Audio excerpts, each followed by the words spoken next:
You're listening to our very special live recording of What in the NDIS Now. We had a great afternoon and really enjoyed our first attempt at holding a live event. We have taken plenty of lessons and look forward to making our next live recording an even better experience. Sam and I could not have held this event without the wonderful Karen Lorenzon, the pink-haired lady herself, the wizard behind the juggernaut that is Konnect FEST. We are so thankful she could join us, becoming our very first repeat guest and answering some great questions from our wonderful crowd. Karen's networking events are amazing, and as a support coordinator, they have been absolutely vital in allowing me to meet so many wonderful and unique providers doing their thing in the NDIS space. If you are looking to connect with other providers or gain an important connection with a support coordinator, such as myself, then Konnect FEST is the event to attend.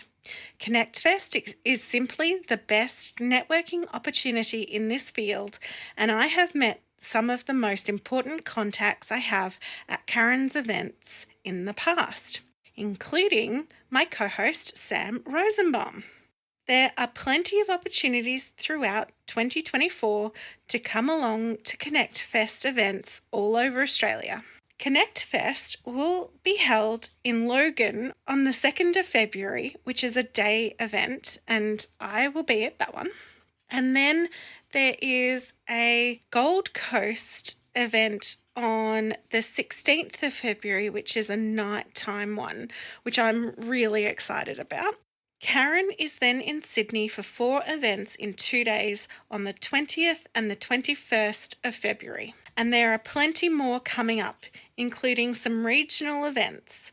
For everything you need to know about all upcoming events this year, you should give Konnect FEST a follow on Facebook, Instagram, or LinkedIn, or go to konnectfest.com.au.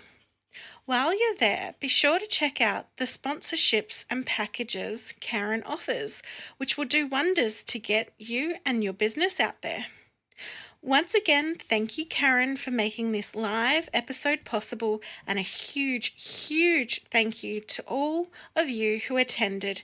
We had such a great time, and it was a fantastic turnout. Now, on with the podcast.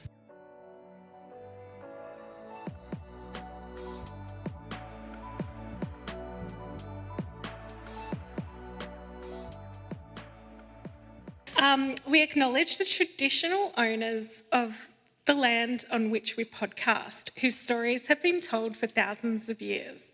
Today, we are recording live from Meanjin on the land of the Jagera peoples. We pay our respects to elders past and present who may be listening. Sovereignty was never ceded. A quick note before we get started that there will be swearing in this episode. If you don't like swearing, this might not be the episode for you. You have been warned.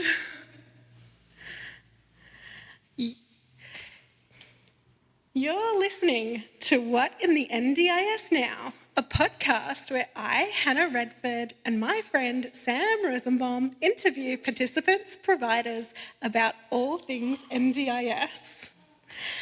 Today, we are coming to you live from Forest Lake Community Hall, and we are answering questions from our audience. As you came in today, you were able to submit questions for any of our panellists. You also get to put a face to the voice. You have been listening in your ears. I know you've all been confused about which voice is Hannah and which voice is Sam, so hopefully we can clear that up for you today.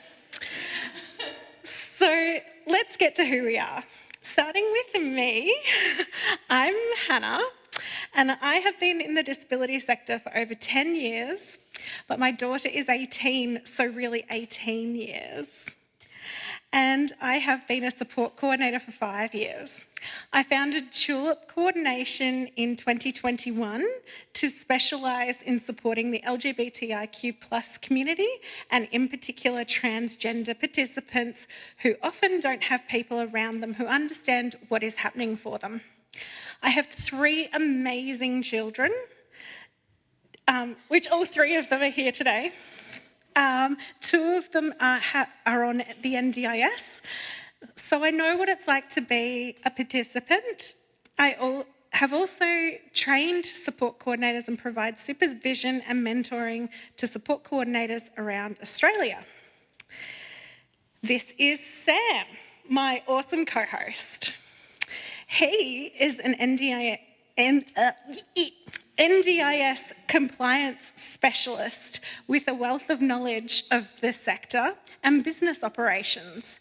He is the principal consultant for Rosenbaum Consulting, a boutique NDIS provider consultancy firm, and the co-founder of All Access Pass, AAP. AAP provides the support and facilities to enable the participation of people with disabilities at events and festivals around Australia. He is passionate about continuous improvement in the NDIS sector, driven by his lived experience as a carer and being neurodivergent himself. Please welcome Sam.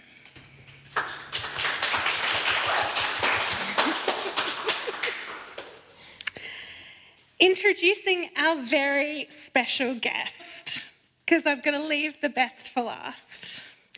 The one and only, the pink-haired lady herself, the networking queen, it's Karen Lorenzon. She has over 20 years' experience in the disability field. She is an amazing mother to her autistic son and ADHD herself. These experiences have given her a unique perspective and the ability to think outside the box. Her particular expertise lies in networking, effectively conveying your narrative to your target audience, creating brand awareness, fostering business growth, and utilising social media marketing. So please welcome Karen.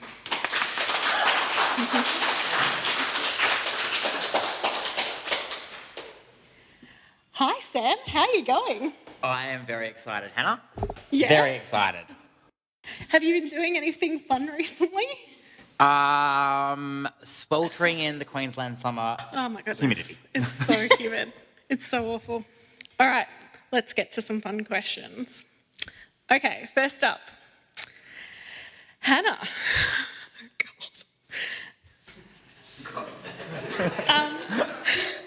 Why do you ask me questions? I don't know anything. What would you change if you were in charge of the NDIS? One or two things. So obviously we predominantly ask this question at the end of every episode, and part of why we do that is because I love this question, and so many different perspectives come to it. The biggest thing I would change is I would get rid of every single category, and I would just give the amount of funding that someone, because it says at the top of a plan, you've got, 250,000 or whatever it is, but that's not actually true because it's actually broken down into a bunch of different categories. Scrap the categories, just say you've got 250,000 and the person decide, do I need 200,000 with my physio or do I need 200,000 with my supports? And maybe then tomorrow I actually need more OT. Having it specified to categories means that there's no flexibility to pay for more of this or more of that, and it is one of the biggest banes of my existence, because often we're going for review just because one category is depleted but the other one has heaps of money in it. And you're like, well, this would be simple if if it was all flexible and you got rid of the categories. This would be simple. The other reason why I think we should get rid of categories is because for NDIS participants, it's super confusing and it's needlessly confusing. So much of my time is spent explaining to participants what each of the categories mean and what they can buy with that category. And it's time that could be better spent implementing the supports they need, rather than constantly going, no, you can't do that because there's not quite enough money in this little category, or the rules of that category don't quite help you do this other thing, because it's silly. So that's my answer to that question. Hopefully that made sense. Sam. Exciting. Your turn. What's your take on the NDIS review recommendations on unregistered providers, and how do you think it would impact on service delivery if fully implemented? So, this is one of the most divisive hot topics in the sector at this current point in time. When Bill Shorten and the review was released and he brought this out, and the comments were very much around, let's get your lawnmowers registered and everyone's going to be registered and it's going to be simplified. What that simplified process looks like, we don't know yet. And there's also quite a lot of very valid commentary opposing it. So Dr. George, I always get his name wrong, but Dr. George. Sorry, George, I can't say your name properly. Anyway, he uses independent support workers, and he is very, and validly so, concerned that if this recommendation does come into full, that it's going to restrict people's choice and control to decide who they have in their home, who they have to support them, and how. Which, as providers, commonly, big providers historically, have been very restrictive, limiting in terms of actually flowing that choice of control through to their participants. It's very much, we set a framework on how we're going to do it. We're going to try and engage with participants as much as we can. We're going to work with them. But it becomes, at the end of the day, very streamlined, systematic processes. And as a business consultant, streamlining processes is really important, because you're going to have intake processes, you need to have standardised processes, so when you bring new stuff on that you train. But unfortunately, that effect also means that you are removing some choice and control and some ownership of how that individual gets to receive the supports that they're asking you to provide. It's still their supports, it's not your supports providing to them. Ultimately, it needs, if the sector had a change of mindset around how we did this, I don't think we would be in this problem. On the opposite side of hand, there is some really concerning elements around how dignity and how risk is managed in the unregistered market. Unfortunately, I do work with a lot of providers, small providers come to me and go, hey, can you come help me with this? And within the first 15 minutes, I really notice that they don't understand what the hell they're doing. And it is really scary, especially when they try and go, I want to work with high care needs. I want to work with high care psychosocial participants. And this is what I want to do. But ultimately, I've worked with some providers that don't actually look at getting their staff mental health training. They don't actually identify what the history of the staff that they're employing.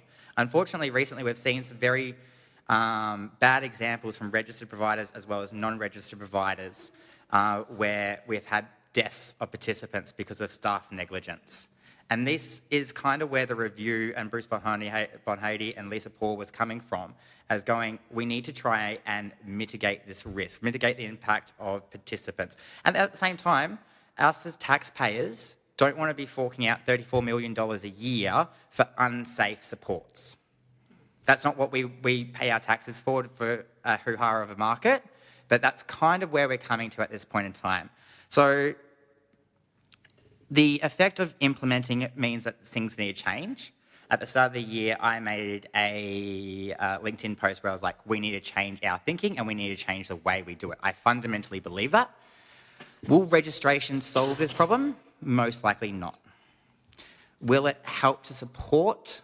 Potentially. What I would really like to see is the implementation of the recommendation from the Disability Royal Commission, which was to implement a disability workers screening, a disability worker registration or practitioner registration.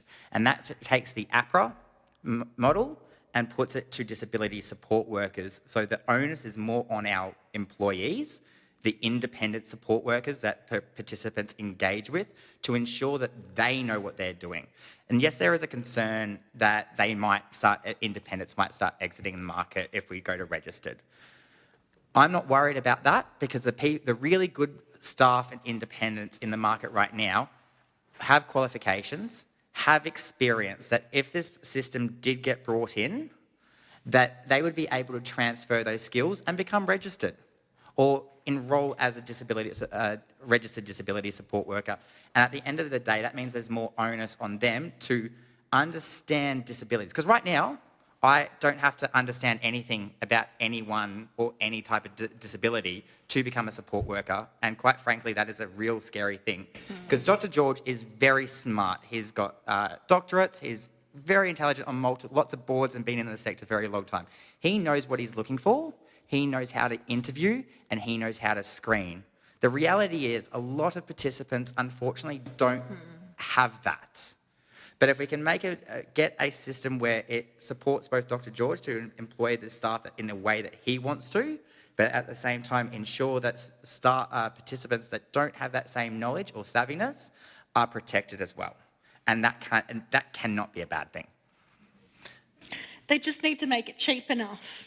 Because now it's too expensive. Yeah. And I don't want to get registered because it's so expensive. It is. Yeah. And auditing companies out there are rewarding it. Yeah. And also don't make it be 2 years or +2+ years to actually get registered. Yeah. Yeah. So the registration process, and it has been acknowledged in the in the NDIS review as well as the Royal Commission, that the registration and auditing process is flawed as it stands. The practice standards are flawed, and if you look at I think I've spoken this about several times on the podcast, but quality management framework has a requirement of owners and management to have a commitment to quality. The NDIS practice standards don't. There's governance, there's sort of suitability, there's a lot of hoo-ha, but auditors don't ask owners questions and go, do you know this? Do you know, work their way into it. So I just want to ask you, if registration system would be too expensive, what about something like mandatory trainings? Can you increase mandatory training? Yeah, so for those that are not in the audience, the question was, can we look at bringing in mandatory training to adjust or counteract the requirement around auditing? And that goes to the point around having the disability workers registration system, because that, like APRA, there's mandatory continuous Training. Yeah, professional development. That has to be done, and you've got to have certain points. And coming to meetings like this can be registered as CPD points. Going to expos, going to first aid training, going to specialised disability stuff. That's all been really strongly recommended within the disability support worker registration scheme. For anyone that's really interested in looking more at this model, there is a voluntary system in Victoria that has a lot of this already set up, and it is really well done. The problem is it's voluntary. Yeah. So until mandatory requirements come in, people are still going to opt for the not. They'll go the easy option. Which is, unfortunate, in but it does mind. happen. Yeah. So I hope that answers the question. It's a very broad one on that one. awesome. Thanks, Sam. So, Karen, Awesome. this is one of our favourite questions. Okay. How do you find clients to start a business? Which suburbs more likely in demand? How to get in contact with support coordinators? I won't say the thoughts that are in my head. You get Karen to wave her magic wand. Yeah, I'll get my magic wand. I'll just, grab a van and then be, hello, come here. No, I won't do that. That's inappropriate. A white, nondescript van. That probably won't be the best way to do it. No, guys, it's not about, you got to think about these people, like, we're all human beings. So clients are human beings. So when you say to me, how can I get clients? That kind of pisses me off. I'm like, they are a human being. They are my son. It's not about that. To me, it's about, I meet lots of providers and I say to them, you need to have a niche. I want to know what makes you tick. What's your story? Why would I pick you out of all the, I feel like it's not millions. I don't think it's millions. The amount of providers that are out there, when I meet someone and I go, cool, you know what you're doing and you're passionate about what you're doing, it's the people will come instead of going, how do I get clients? Like, I had a provider actually said, he said, I just want them to ring me. And I went, oh, that's nice. Don't we all? Don't we all want that? I don't think there's in regards to suburbs, I don't think there is I couldn't say to you, come to Forest Lake and you'll find them all, or go to Caboolture. It's about figuring out, okay, you find out your niche, and you say it's, say you really want to work with people who have acquired brain injuries. Connect with businesses that are maybe even outside the NDIS space and talk to them about those type of participants and bring along your experience and your knowledge to them and say, this is who I can assist and this is what I can do. This is what I can bring to the party, instead of going, oh, well, I'll go to Caboolture and I'll find all the people in the world there. It's not about that. And it's also, you have to find the right people for you. If a provider says to me, biggest ick, I will walk away, it's like a red flag, I help everyone. Like, you probably don't do it that well. Because for me, especially being a mother, and also for myself having ADHD, my son being autistic, if someone says to me that they can support him and understand autism, I'm like, cool.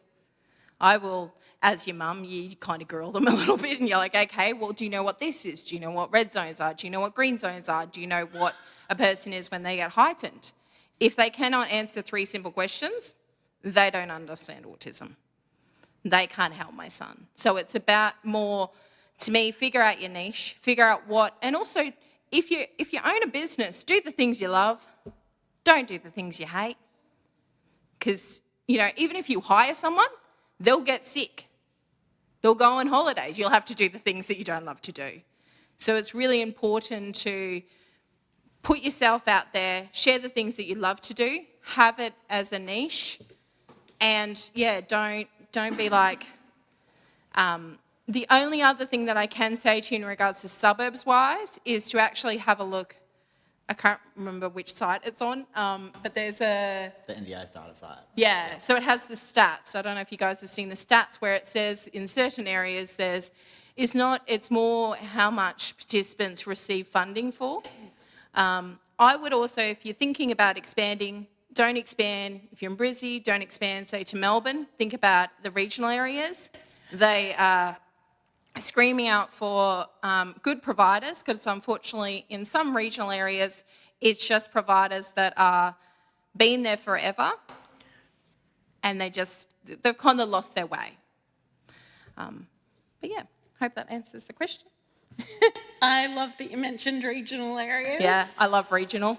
Yeah, Like, I was do it. talking to someone about Toowoomba just the other day, Yeah. and I was explaining there's so few services out there. Please go out there. Especially allied health. Allied health is a big, if you are an allied health and you want to expand, go regional. I know providers that have gone regional, and even as support coordinators, they've gone regional and they are booked out. It's just about showcasing it may not be the most cost effective, I guess, in that beginning part, but if you do it, you know, say you go once a month or every 2 months and you book yourself out, but it's also, you're going to be helping these people who are regional that, for especially like if you think about it for an OT, say a functional assessment, they'll come out, do a functional assessment and that's it. But then the poor person, they need more OT or a psychologist. They need more support. You know, it's just, it's sad because they then have to travel a very long distance. They should not be disadvantaged because yes, they've made, maybe it's not they've made the choice to live in a regional town. Maybe it's because of families or whatever the reason is, they shouldn't be disadvantaged. Yeah, we've done a fair bit of pre-recording for this year, been super productive. But one of our episodes that we've got coming out is with the OT Katie from Sydney, and we go fantastically in depth into regional and how she sort of stepped out into that. So keep your eye out for that if you're interested more. Yeah, Yeah, love that. what they said. Hannah, do you think the NDIS will ever recognise what support coordinators really do?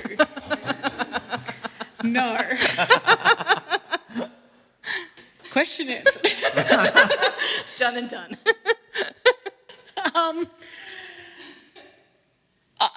I don't think they ever have. I think this is proven by the fact that they have never brought out a support coordination framework. They brought out a plan managers framework. They brought out frameworks for everybody else but support coordinators. So they never told us what in the frick they actually wanted us to do. And that is why every single support coordinator does something different and does support coordination differently, because all of us are making it up and making up what is support coordination based on our experience and what we've been told. And so it's... and then they never really take us seriously what we say anyway. The other thing is, I think, though, that support coordinators fulfil a really vital role that there really isn't in the rest of the NDIS or any of the proposals of heading to navigators. The idea of navigators, as I understand it, as it's been proposed, but who knows, is that they've got 6 different navigators to be specialised.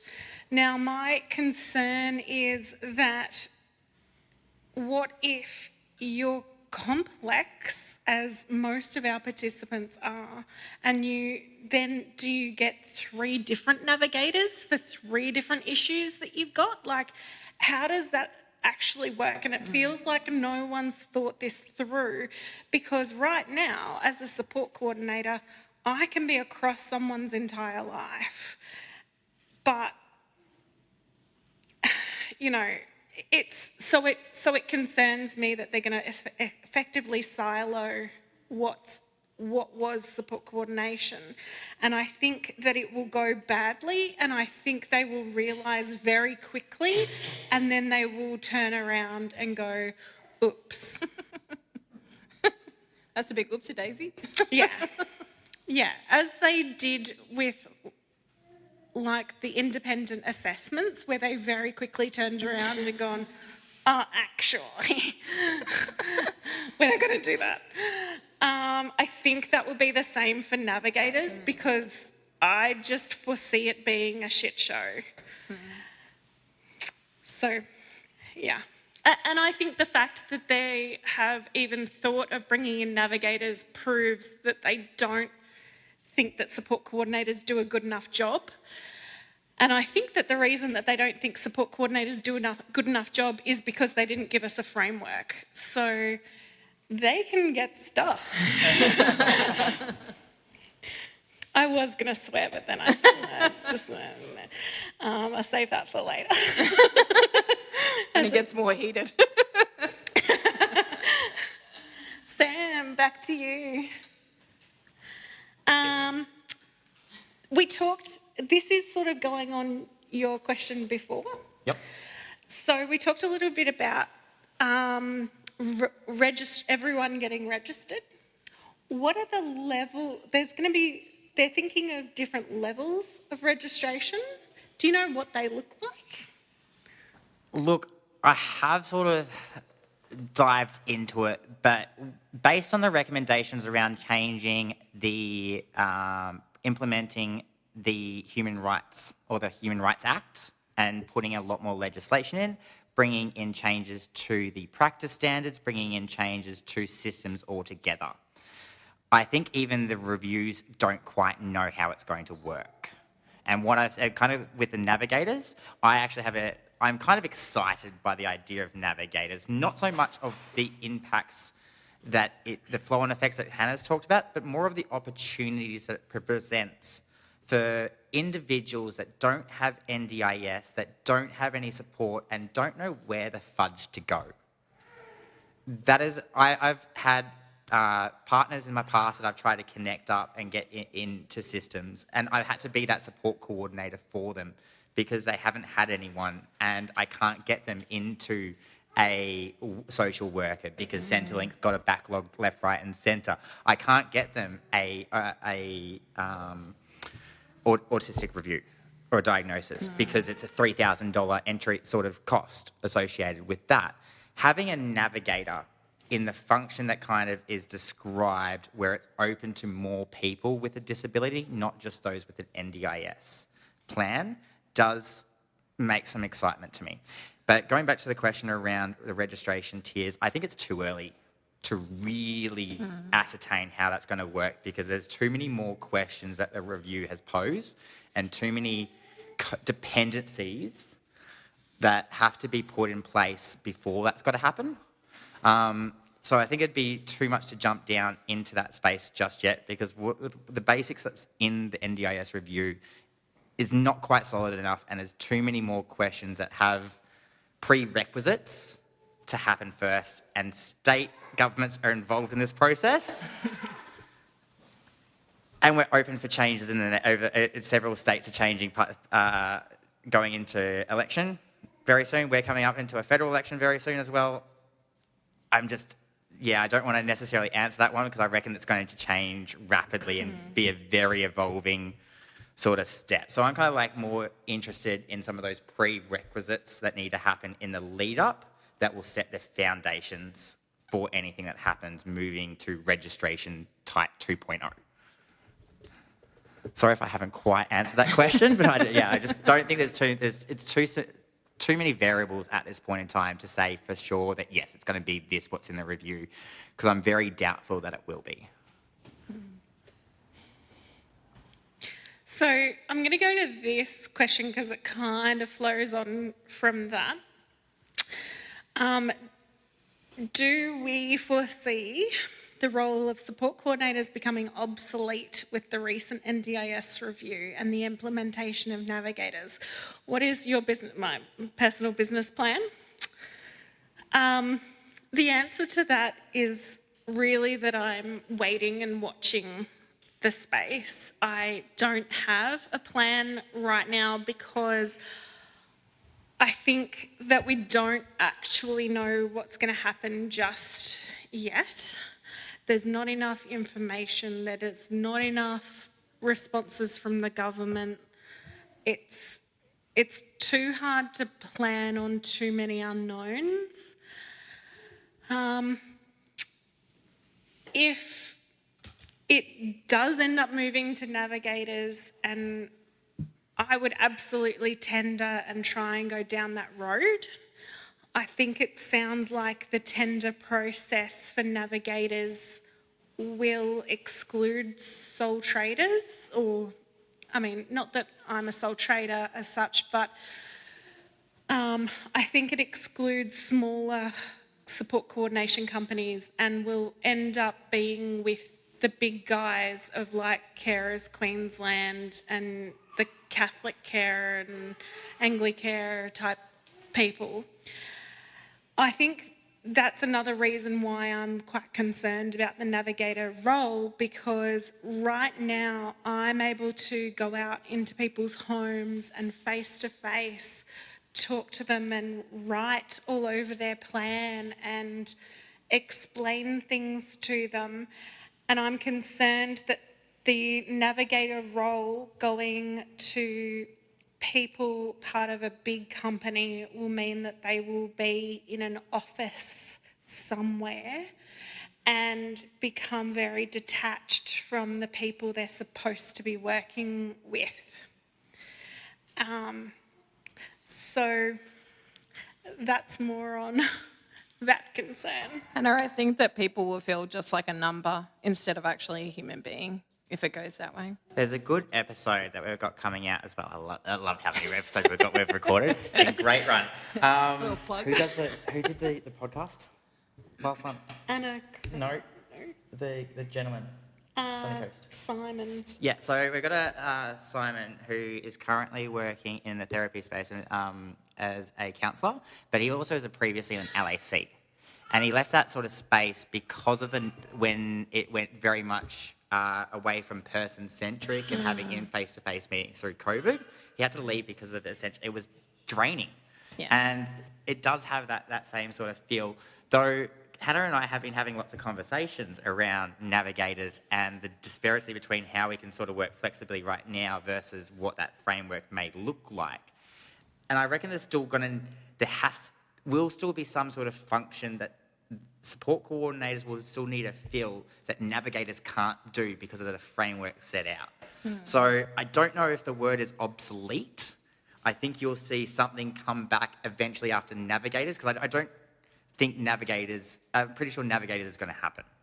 But what I think may happen is you'll see a deflux in the support coordination space, then the government realising how much a big problem they've kind of just tailed themselves into a very strict framework, and then a recreation of that case management base. And they'll get a framework before support coordinators that have been here for 10 years. And I just wanted to add to that, I was a senior LSC myself at Harris, and they brought in support coordination to support us because we were all of a sudden building plans and we were actually hired to do that kind of navigating community, linking to services, and then it changed. And then so for me, the navigator, we would turn to support coordinators to link to community. Yeah. So to then take that away and have the navigators do that, I'm struggling to see how that would flow for people, because people in the community have such trust in what they know and build the rapport with people like yourself. So to now take that back into more of a corporate world, I just don't know how that's going to work smoothly. That's exactly our concern, or my concern. Sam, should staff support... should funding to train support staff be provided by the NDIS? No, but it should be provided by a disability support worker registration scheme. I have been beating this drum for as long as I can remember. And there are some really good submissions by organisations for the Disability Royal Commission around this framework, as well as cross-skilling and being able to move qualifications. So a lot of providers in the room and at home listening have got standard sort of frameworks around human rights, have got risk management sort of frameworks and understanding around choice and control. This is all very standardised. It might be done in a book, might be done in a different in-person training, might be a video, depending on the organisation. But it's all very the same. So where the disability support worker registration scheme can work is they do all this basic training. You'll still have the ability as organisations to train specific. So how you do your onboarding, where that manual sits, where this form sits, how to go to your first aid officer. That also all need to be in-house. But there's lots of things that can be done on a bigger national scale. We've got the orientation workers module and the rest of the modules there. That's the starting basis of it. So they just need to sort of be able to bring in more of this and have it tied into your registration scheme. I know there's still concerns around making everyone go registered? Is it going to stop people here?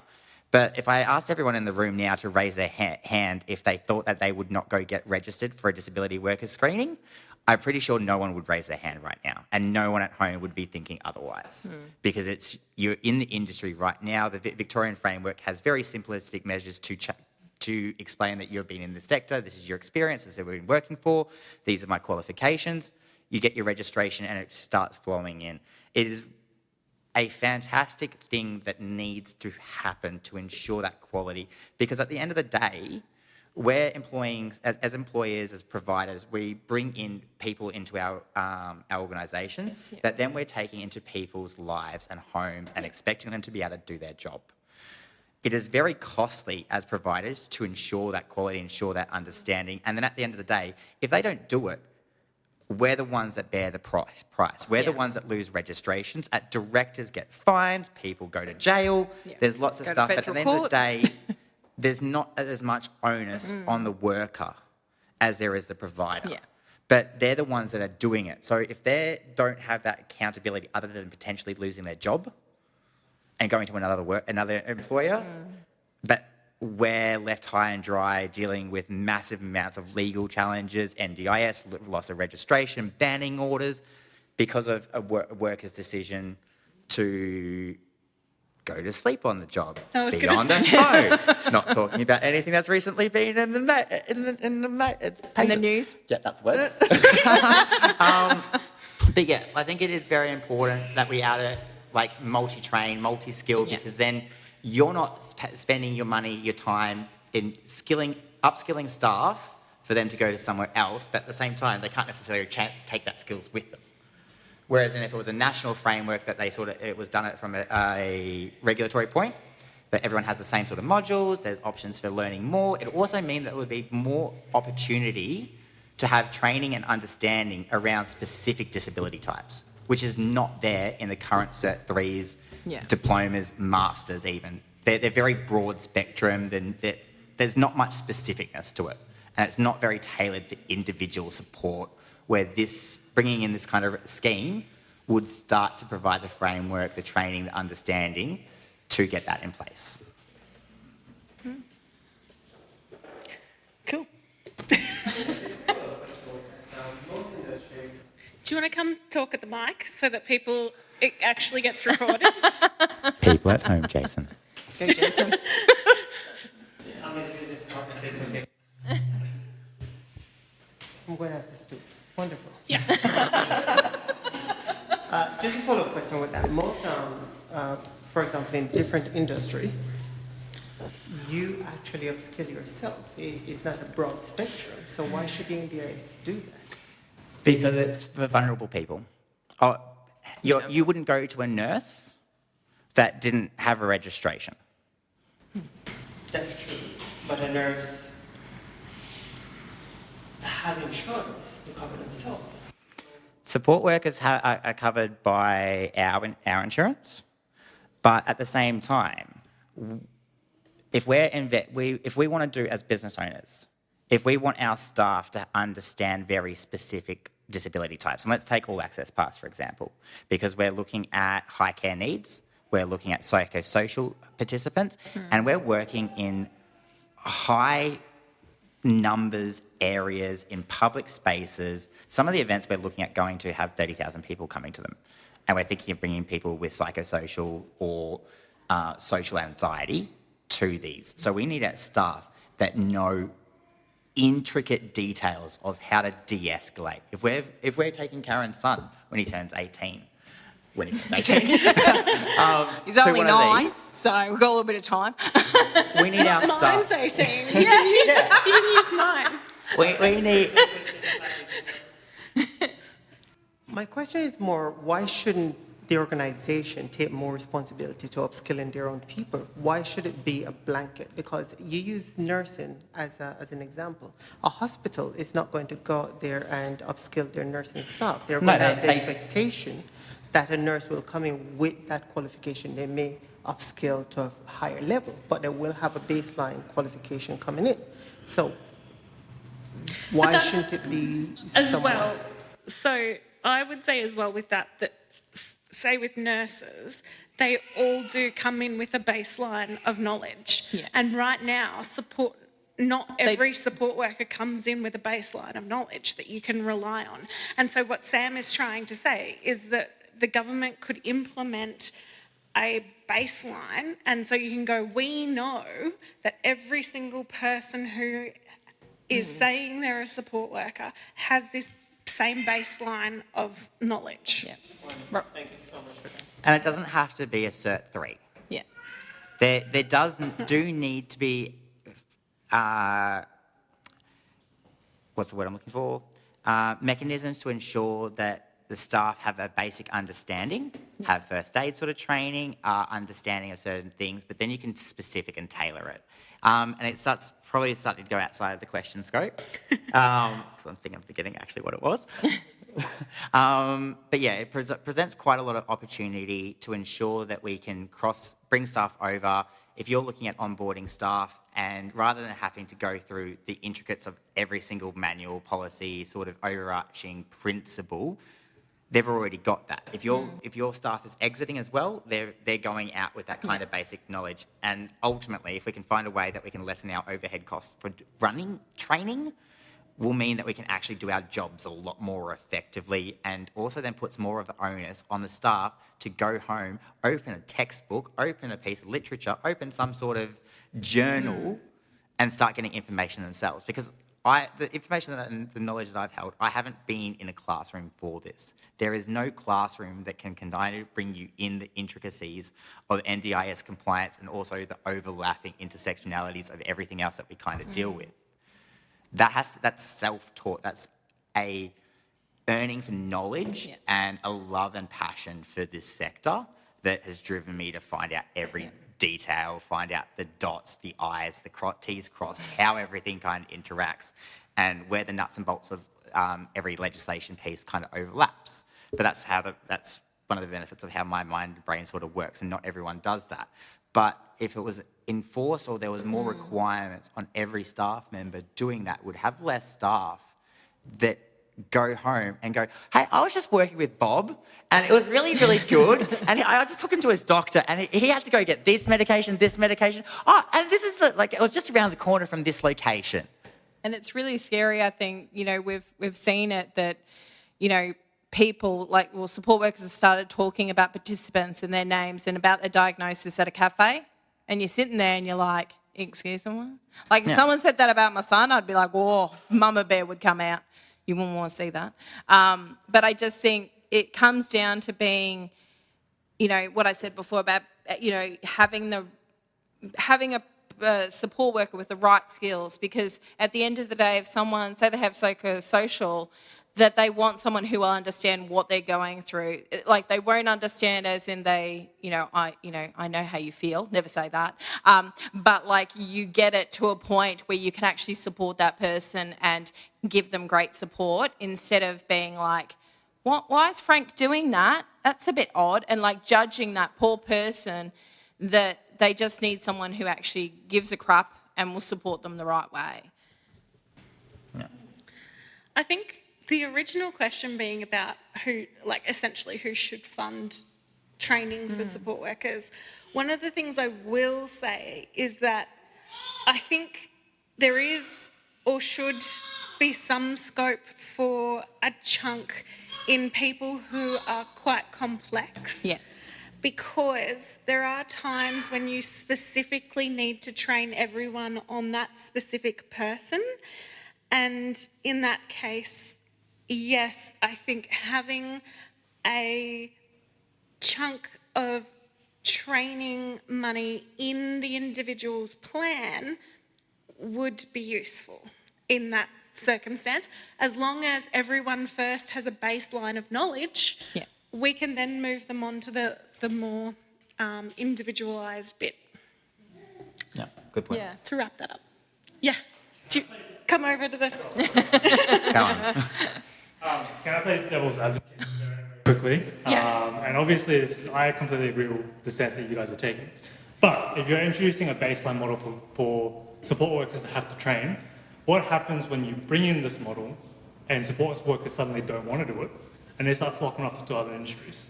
Because obviously we're looking at my aged care home care package. They also have support workers that don't need to upskill. And they have significantly less high-risk clients and participants. So if we introduce this model where we're having compulsory training for everyone, and now you're seeing an exodus of people who don't want to do the high-risk training because it costs too much, it's too annoying, it's too lengthy, I can't pass it, it's a pass-fail or whatever it is, and they start leaving the industry, what are you going to do then? I think that it's like, well, that means it weeds out the crap ones. Like that they don't want to, like to me, it's like anything. If you really love what you do, you will effectively upskill and do the things that you can do. I think, you know, it kind of will take the people out, go, oh, it's too hard, or even putting things into place like when you have, whenever you do training, you know, you got the, was it language literacy numeracy thingy, you know, doing a test to see maybe it's because they don't understand part of the language, maybe they're not understanding it for, I guess, alternative training to be able to support that, you know, that support worker as well. But I think in some ways it does, I feel like this industry is ever evolving and there's always support workers that come into it because I think they kind of think, oh, this is so easy. I get to take a person to the movies. It's the best. And Or it's to like, Movie World. yeah, I'm going to Movie World. It's so cool. It's like, yeah, but then you've got this person who's so freaking heightened because, you know, Batman said hello. You know what I mean? It then, kind of weeds out And then do they know how to bring yeah, back down? like how do we make that person to go? And because one thing I will say, as a mother, I've seen the domino effect where it's had, where a provider has not understood how to support my son, and then he will remember everything. It can be like 6 years ago that this happened, and he'll be like, Mum, and he sees that person, he's like, Mum, we need to get out of here because I remember what that person had done. And so it can be really, it's a domino effect.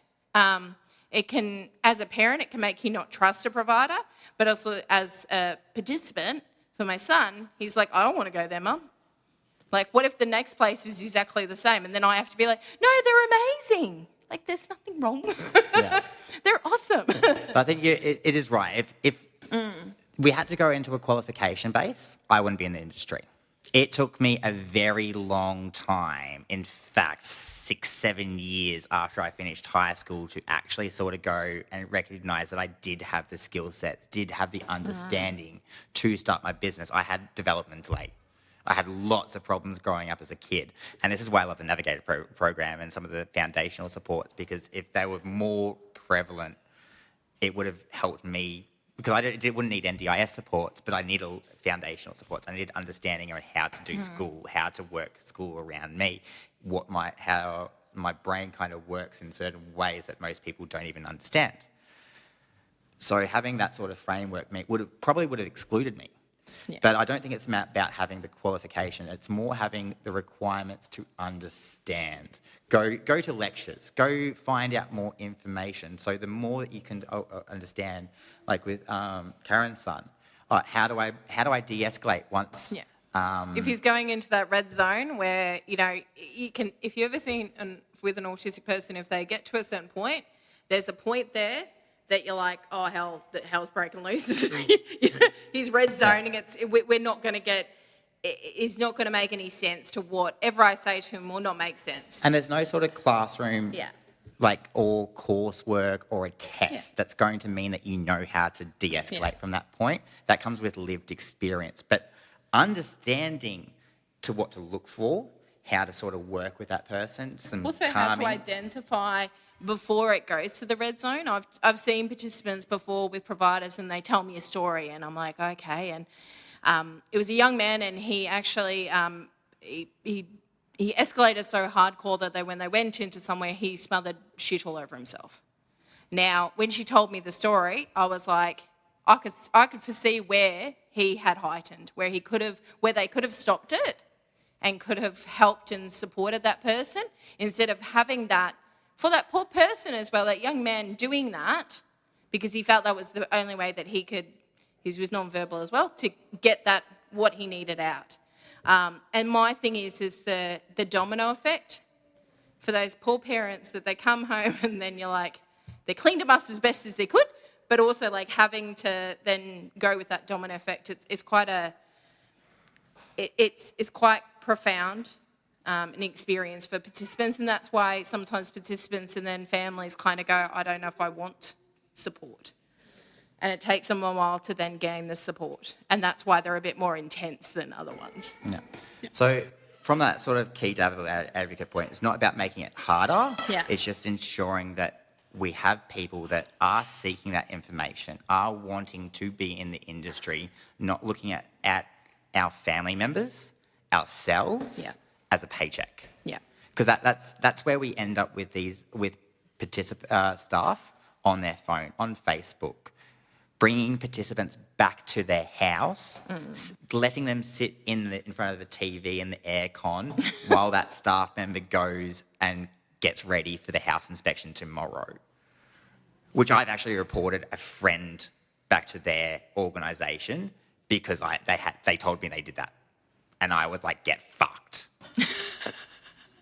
I also have disowned that friend completely. For several other reasons. I love how you're like, they're my best friend. No, I'm joking. But it's a joke. Yeah. A lot of staff take this as a joke. And that's unfortunately why we end up in the situation that we have kind of come out from the Royal Commission from the last 5 years, and as well as the last year from the NDIS review. Do they have a code of practice in this? The question from the floor is, was there a code of practice? There's a code of conduct, Yeah. which is meant to sort of... Yeah. so great. So So NDIS great. is great. Look, it's the code of practice and whatever the providers put in place. But Yeah. that's kind of the problem, is it comes from the providers, and providers don't have time to handhold staff and make sure that we're doing it. We employ people expecting them to be able to do the job competently. But I think that's the scary thing, though, because that's when, as we see in the news of the news articles of the things that people do, it's scary, I think, as well. If you think about it, that's a human. You're choosing to not do the right thing, and it can negatively make impacts on not just the participant. I always think to myself, the family, all the providers and the outer providers, like your allied health, that all support that participant. Like, it gives me goosebumps, because I just think to myself, it can be such a scary thing for that domino effect to happen.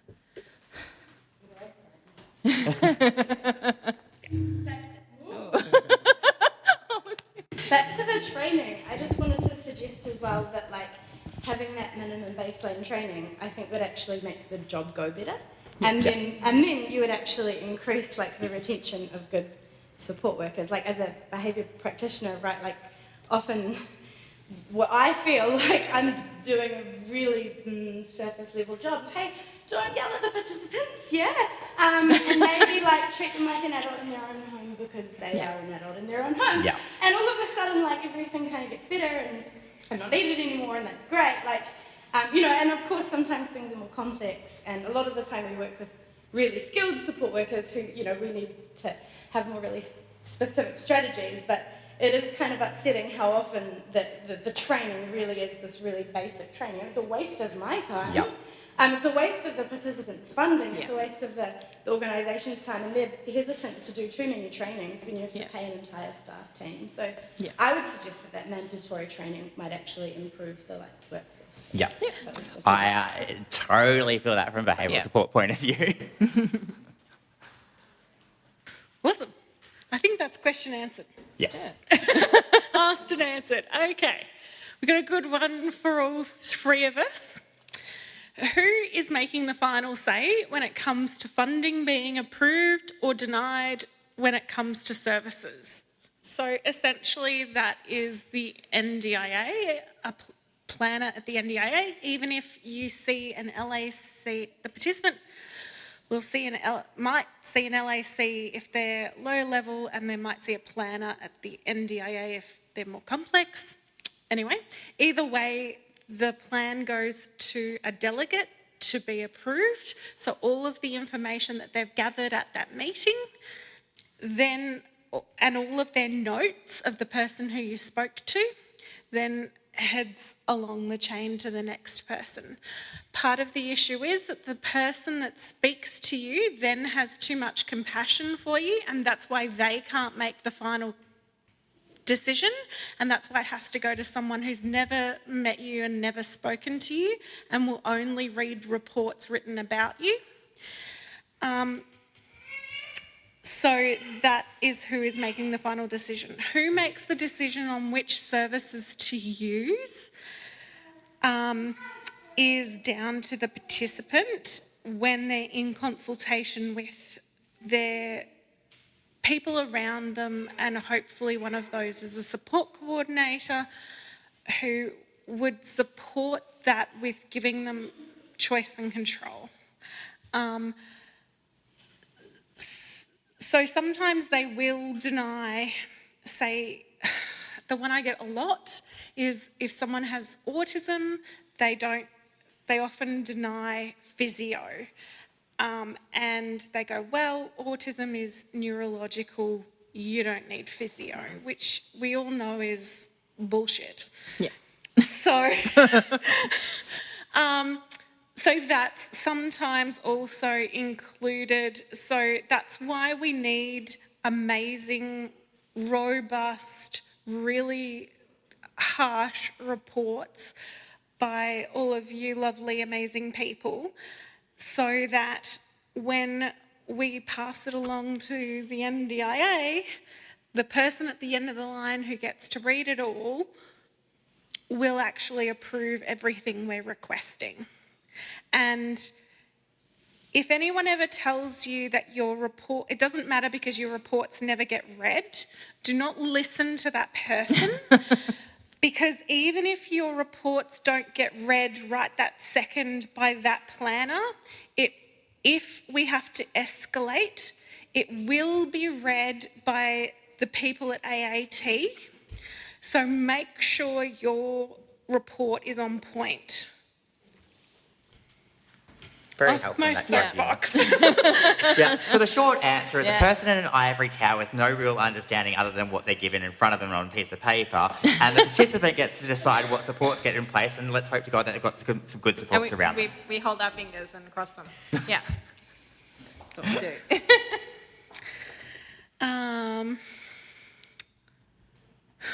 Okay.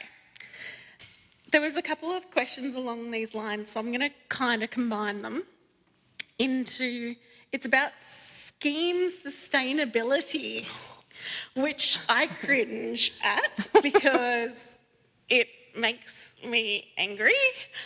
A first world country should have disability supports and they should just pay for them. The money that all of our tax dollars go into the government to then disperse evenly across the population for lots of different things that not all of us necessarily use. And also the money that goes into the NDIS is not going into a black hole of nothingness. It goes to pay for us. It goes to pay human beings, and as human beings, we then pay our taxes and we buy things, and we put more money back into the economy than the NDIS puts in. So they should just fund it, and scheme sustainability should be shoved up. Where the sun don't shine. It comes down to budget. So when we're starting to look at budget, NDIS is starting to sit pretty much at the same rate as our defence spending. And our defence spending is quite large, with good reason. So is NDIS funding, with good reason. Yeah. The concern is that the way that it is running and projected, we're going to start losing our AAA rating, essentially. If the trajectory keeps on going, Australia is going to essentially lose the benefits we get from having a AAA rating as a country. For a little bit more context around that, it's where we borrow money from the World Bank, and it impacts what that repayment is going to be. So sustainability within the scheme, as Hannah was saying, is really important to ensure that there's money for people with a disability to get the services that they need. Does it all need to be funded in the same manner? Not necessarily. And ultimately, this is any accountants listening or in the room will know this is all about the beans on an abacus somewhere, just trying to level up. So Trying to budget. where the NDIS review is bringing in foundational supports and all of this, ultimately, where people are scared they're going to lose money, it's not changing the money at the end of the day, it's moving it to a different budget line item. So for providers, it might, rather than it being an operational budget, it might be some sort of other budget that we look at in that kind of context. From a governmental point of view, it's this department gets this funding, this department gets this funding. You're just going to move some money around is ultimately the problem. And the government is wanting to shove it down to states and vice versa, and it's a big argument. What the sustainability argument fails to recognise each time it's brought up is the benefit to the economy. All of us in this room right now would be in different jobs if the NDIS didn't happen. Yeah. People would be losing out on supports. We wouldn't have as many providers in the room. We wouldn't have as much supports on the market. It'd be a different space. But this is sort of what's becoming, and that's brought in hundreds of thousands of jobs. We've got lots of sole traders, small businesses, mum and dads being able to provide money to send their kids to school, being able to go to doctors, being able to access mainstream services, which all goes into funding our healthcare system, our educational system. Not that the government's spending any of this money very well, but the idea, that's the kind of the idea. And the benefits to the economy is missed out every time we have this sustainability conversation, in quote inverted commas there. And that's a real sad thing. So whenever we hear that sustainability, it needs to be what's actually the benefit. Because if you look at what the benefit is versus what the expenditure is, it starts to balance out, and the actual dollar is really not the same. Yeah. I agree too, because I think it's just, some person kind of in an ivory tower just kind of going, oh, we need to, they were talking about, there's too many people getting diagnosed with autism. Oh, I didn't realise there was going to be as many people being diagnosed with autism. And then they're like, oh, then more people are going to then go onto the NDIS. But I always think as well, like, I understand that, money makes the world go round, I guess, in some ways. And, and what you were saying, Sam, it all kind of comes together. Like, it all comes full circle. I just think to myself, can we think more on the positive effects that it actually makes on the people? You see people who didn't have, NDIS support, and it's like I've seen it with, people who are much older and that they're now moving out of home, and their parents are like in their 60s and 70s, that they can't support. They want to support, but then they're also, what I've seen is that parents are going, I can actually be like, not mum and like, you're always going to be mum and dad, but you're like, I can be me. I can actually do, like, we don't have to think. And breathe. We can breathe. Oh, that's a weird feeling. Because it can be, if you don't live what other people live in, it's a very different world.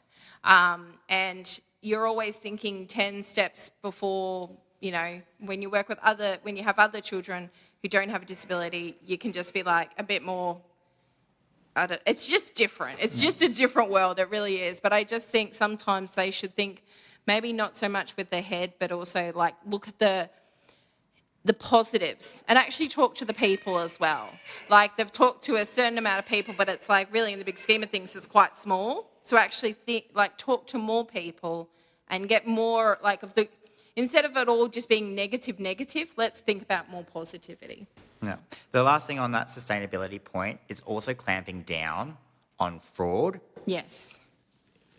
Participant plan gouging and that overspending as well. Yeah. So it's not just sort of all around the negatives, it's all the positives, or the balance and red tape and that side of thing.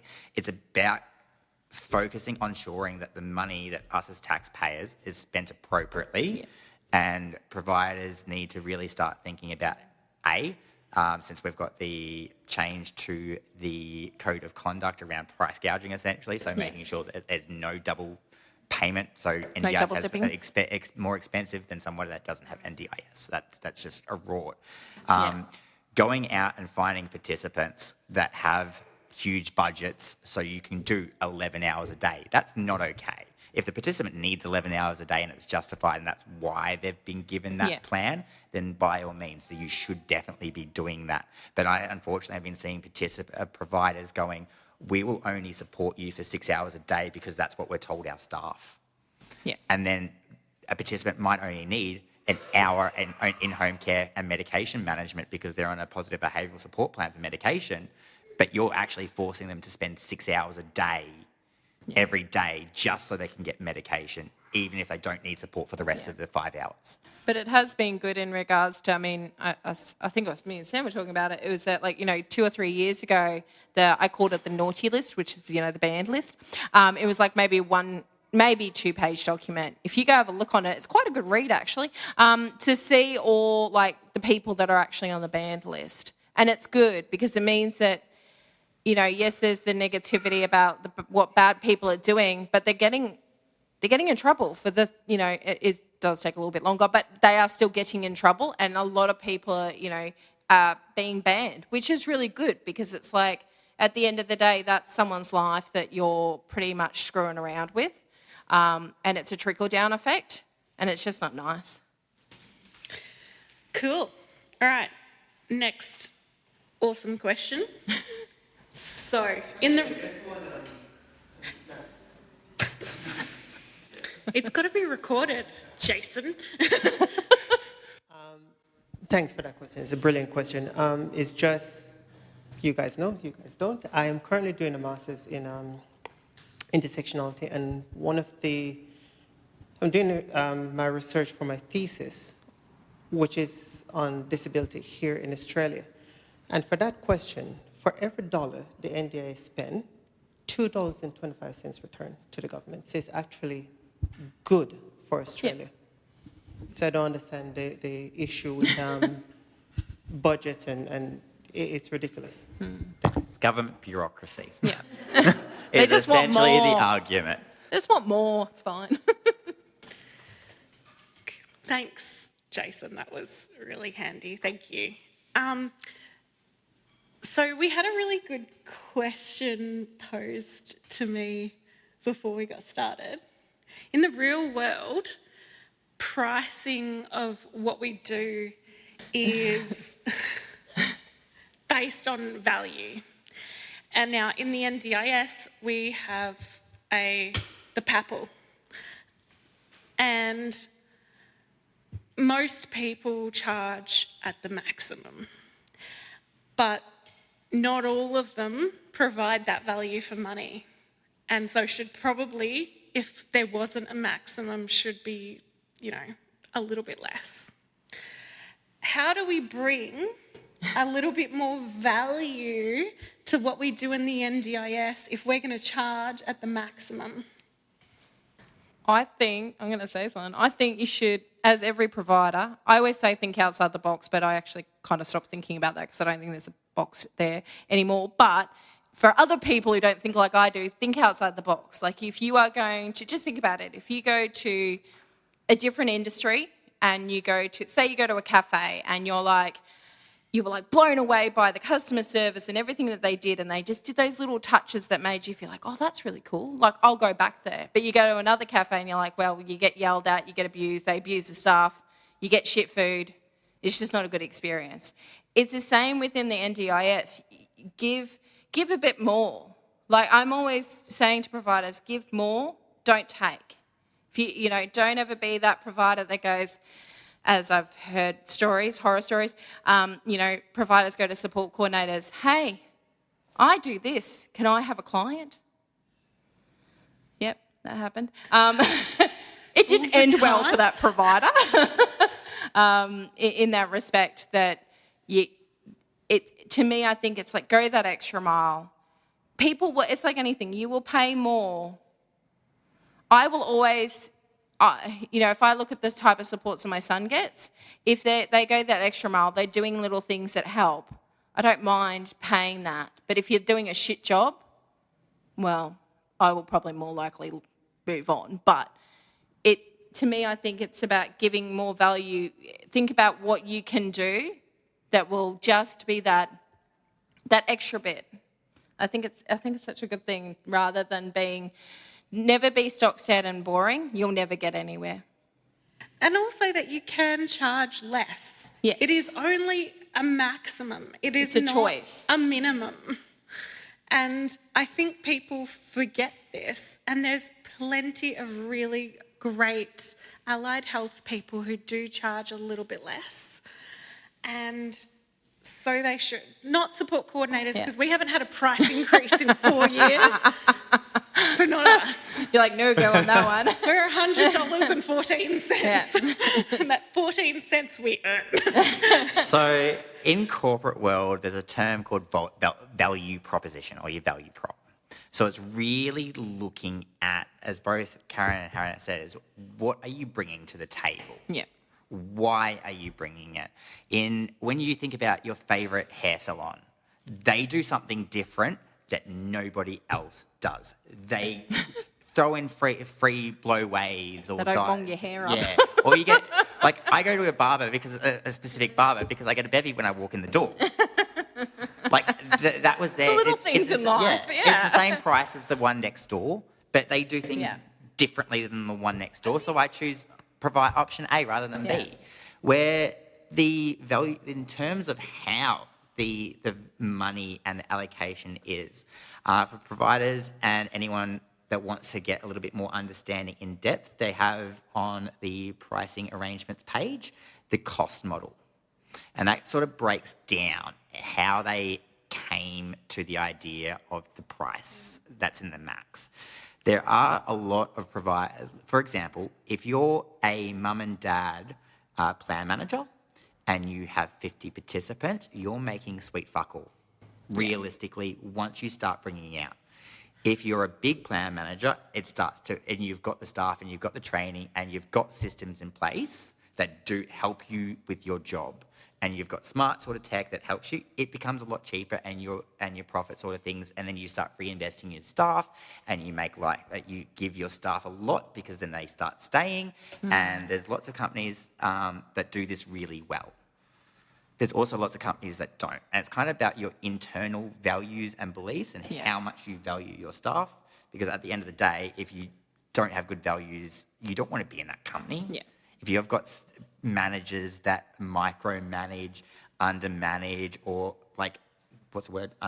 undermine other staff, you don't want to be in that It's a toxic environment. You don't want to be there. But if you're, on the other hand, if you've got really good managers, you've got really good leadership, you've got some sort of structure, and you've got people that really care and want to make sure that things are going, and that there's no real hurdle that can't be overcome, you want to stay there. You want to perform to your max. You want to be out there bringing in people, trying to get people on. And the people that you start talking to feel that from you, feel that from your engagement managers. I had a provider ask me last year whether or not an engagement manager is worth it. I'm on two sides of the fence here. One, I look at it as I don't think business development is done really well, because at the end of the day, it's participants that we need to target. But where you have engagement managers or sales sort of people that do really love what they're doing, participants feel it. Yeah. And they're like, okay, cool, we like this. And then it sort of flows on when you get your next intake person. And if that intake person's got that same sort of vibe, you start bringing it in. And then you have retention if your rest of your day-to-day facing staff are the same. And that all comes from your leadership, why you're doing it, and why you want to keep your staff in the industry. And then you can start looking at going, okay, well, we're putting these sort of things in place. We're making it easier for us to do this job. Let's start investing our staff. Maybe we have gimmicks or other things where we put on free options, where we have team up with other providers and we do a big hoodah or something like that we don't charge. There's lots of different things that you can add for your value prop. Yeah. It's about creating a better culture instead of it being, I always say, and I talked about it a lot last year, don't be a cookie cutter kind of version. Yes, we have a price guide. Yes, that's what it is. But it's your choice, especially if it's your business, or even if you work for a business, you have the choice to be there or not to be there. You have a choice to create the experience, and not just, it's when you become an NDIS provider, it's not just about the participants. Yes, it is, that's the main thing, yes, but it's also about having that right stuff, having that, when you build a business, you want people to believe in what you do. and kind of follow you and go, oh, that's really cool. I want to do that. In one of you said with Hannah about the, looking, you don't have to go for the highest amount. It's about thinking about, okay, well, if that participant can only, instead of seeing a person, I don't know, every fortnight, but if you charged a bit less and you could see that in that beginning, they maybe really need that support, have a look and see, can I viably look at doing it a bit less? And making that conscious choice to go, instead of it being like, well, we see it, some providers go, oh, that takes my profit, I'm not going to do that. But it's about, I think, the really good providers that are out there that I meet, and they think, you can just tell that they're just all about the people and and all the people. It makes you feel like, I do the kind of like, oh, you're so exciting, like I get really excited. But when people are like, it's all about cash and it's all about money, I'll run for the hills. I don't want to be a part of that. You are not in it for the right reasons, and also you won't last long. So we do have to start wrapping up. This is like our longest podcast episode ever. Sorry, Ellie. So I'm just going to really quickly ask us a quick question about PACE. Have either of you two interacted with PACE yet? no. Because if you haven't, I have, and I'll talk about it. I have seen it. I have also seen the pain that it's Yes. causing independent support coordinators try and get on the damn thing because they're saying that it's meant to be easy. Yes, I've heard that it's not an easy thing. I've not foreseen it in my own site, but I've seen that people have gone pretty much at shit, and it's just getting shitter. So that's pretty much what I've heard. So the PACE plans are horrific, the new look of how plans look, and it's more complicated than it was before, and I hate it. And what I was so hoping was that we'd get something less complicated, and it's more complicated. And it's made more complicated too because they've got an extra column where previously it would say, this is the support, this is how much it is. There was 2 columns.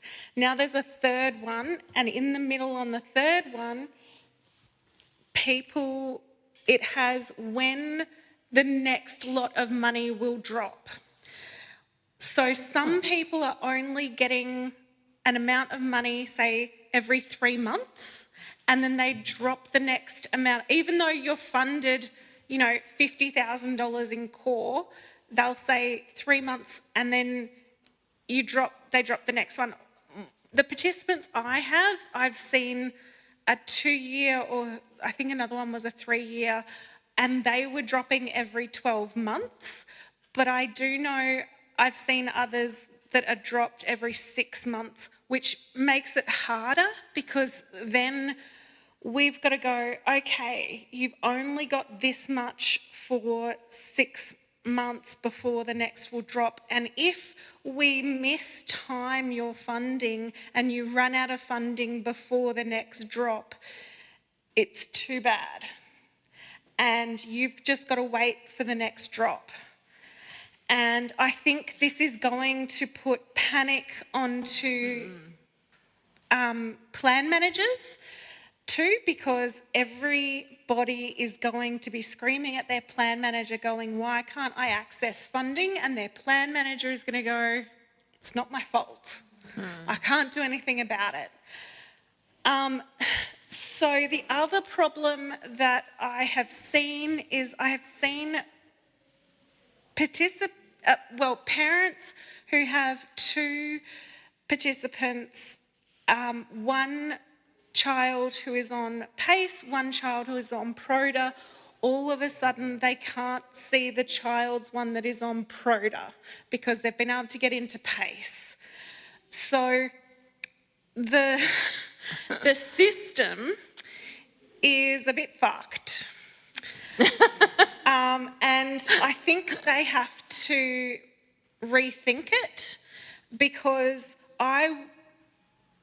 was so hoping, like I said, they would make it easier, not harder. So the other thing that makes life harder is that with the capital budget being, it always was where your big ticket items went. So, for example, I have a participant recently who got approved for a new wheelchair, but because it doesn't specifically say that wheelchair in the plan anymore, it just says you've been approved something that costs $26,000. The plan manager is not approving it.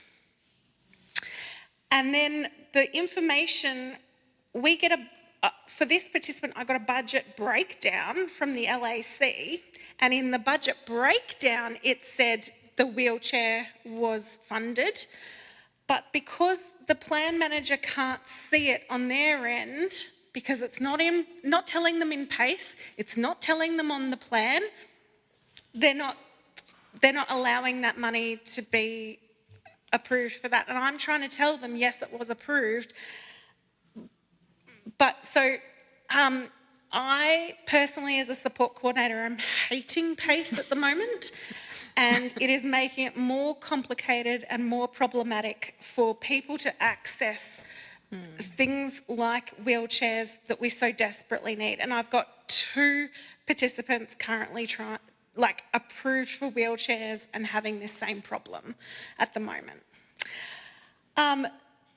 So to wrap up, I want to thank you all so much for coming and being a part of our first live episode.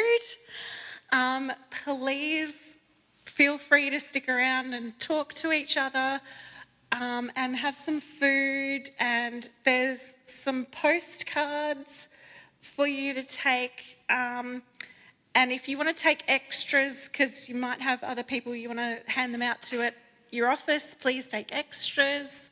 We've got plenty. But thank you so much. Bye. Thank you. Huzzah! Gotta get my huzzah.